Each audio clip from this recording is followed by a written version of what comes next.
The COVID-19 pandemic and ensuing lockdown have resulted in more people being trapped at home, with much more hours to spend online and a growing reliance on the internet to acquire services that they would typically obtain offline. Good day everyone. My name is Bernard Alec Di Sumera and I'm from BPED 2A, and for today we are going to tackle about cybercrime and cyberbullying that is very much relevant right now with our current situation, which is the pandemic.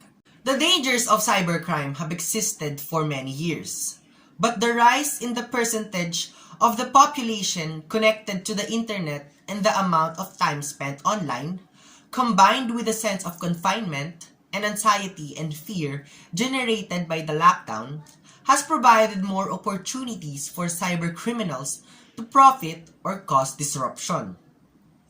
It's crucial to remember that some of the population's most vulnerable groups, such as children, require more time online for services like schooling. This sea change in how we live and utilize the internet has resulted in an increase in e-crime. And for better understanding, we must first know what is cybercrime. The use of a computer as an instrument to promote criminal purposes such as First is fraud, which is an intentionally deceptive action designed to provide the perpetrator with an unlawful gain or to deny a right to a victim.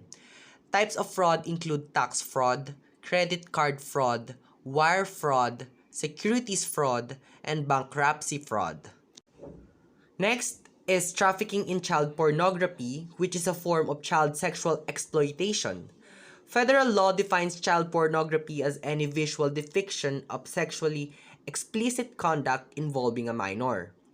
And intellectual property, which is robbing people or companies of their ideas, inventions, and creative expressions, known as intellectual property, which can include everything from trade secrets and proprietary products and parts to movies, music, and software. Next is stealing identities. Is the crime of obtaining the personal or financial information of another person to use their identity to commit fraud, such as making unauthorized transactions or purchases. Next is invading privacy.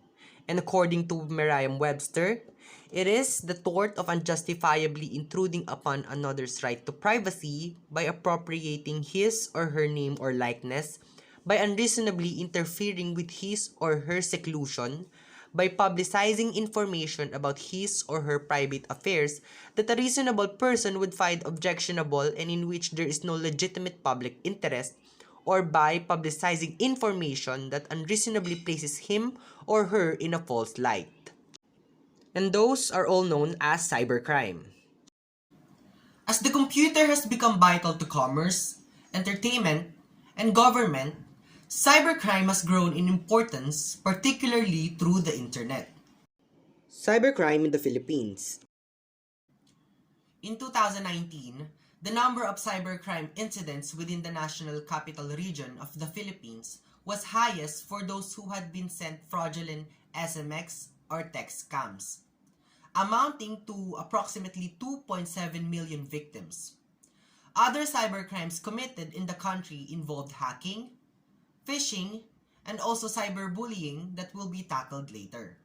The Cybercrime Prevention Act of 2012, officially recorded as Republic Act No. 10175, is a law in the Philippines that was approved on September 12, 2012.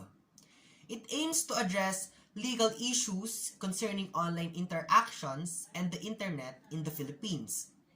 Among the cybercrime offenses included in the bill are cybersquatting, cybersex, child pornography, identity theft, illegal access to data, and libel.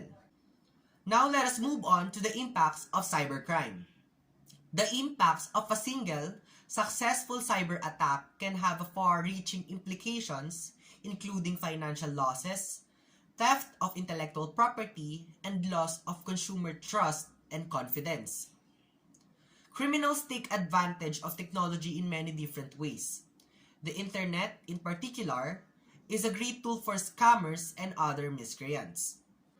Cybercrime affects society in a number of different ways, both online and offline.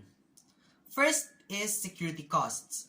Cybercriminals also focus their attacks on businesses, both large and small.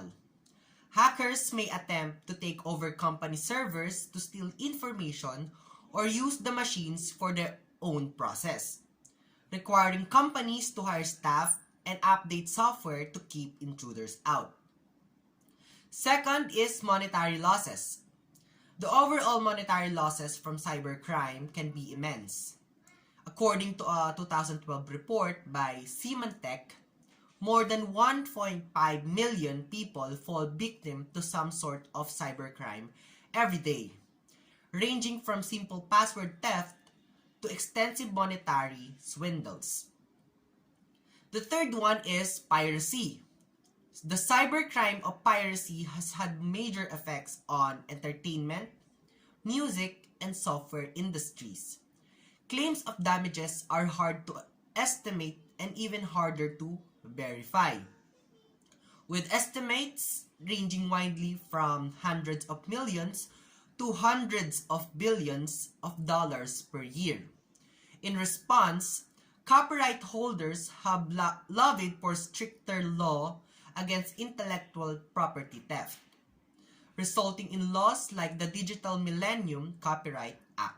Next and last one is social impacts. Cybercriminals take full advantage of anonymity, secrecy, and interconnectedness provided by the internet. Therefore, attacking the very foundations of our modern information society.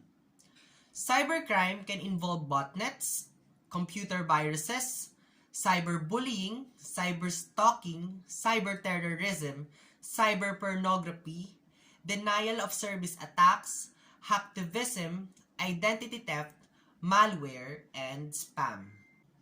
Because of that, the Organization of American States, or OAS, has suggested some recommendations made by the group of government experts on cybercrime to first identify one or more agencies within their country that will have primary authority and responsibility to investigate and prosecute cybercrime. Next is take steps to enact legislation covering cybercrime if they have not already done so. Make every effort to harmonize their laws on cybercrime in such a way as to facilitate international cooperation in preventing and combating these illicit activities. Next is determine their training needs in the area of cybercrime and explore bilateral, regional, and multilateral cooperation mechanisms to meet those needs. Next is consider the possibility of becoming members of the 24-hour, 7-day-a-week point of contact group.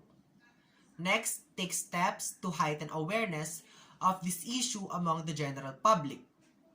Next, consider various measures including setting up a voluntary specific fund.